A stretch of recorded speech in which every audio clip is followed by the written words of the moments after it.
Balita tungkol sa mga pipe, sa mga hindi nasunod na enforcer ng LTO. Nakita ko din na pinost ni Colonel Bosita na may kasama doon palang na impound na JBT pipe. Tingin ko B4 yun, shark tip. So ayun mga chong, no, balita tungkol sa mga pipe.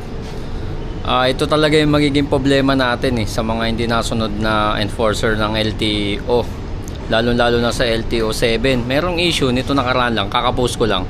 MBR1 pipe hinuli kahit na nagsabi na si ASEC Lacanilao about dun sa mga aftermarket na dapat hulihin. Nakita ko din na pinost ni Colonel Bosita na may kasama dun palang na impound na JBT pipe. Tingin ko B4 yun, shark tip.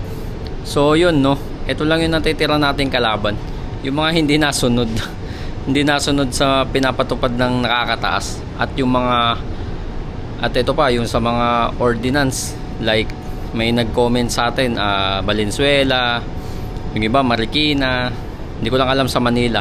Pero so far dito sa amin wala naman. May nakasabay pa ako kaninang LTO na naka aftermarket din. So pero tingin ko ano rin yun, DTI approved. So yun, no, panawagan lang sana mga sir, yun sa mga enforcer na nanguhuli, especially sa Cebu, sundin natin kung ano yung nakakataas po, no, para hindi na confuse yung mga tao tsaka yung mga pagbabayad nila sa mga penalty binibigay. Hindi rin naman ganun kaliit, malaki din yung ibinabayad. Tsaka hindi naman kami, ako o sila, gagamit ng mga pipe kung talagang bawal. Yung mga ginagamit naman namin is approved, since sumusunod naman po kami sa batas. So sana maayos na to, at sana wag natin kalimutan sa susunod na eleksyon si Colonel Bosita. Isa siya sa ating kakamping mga rider. So ayun, no, peace out.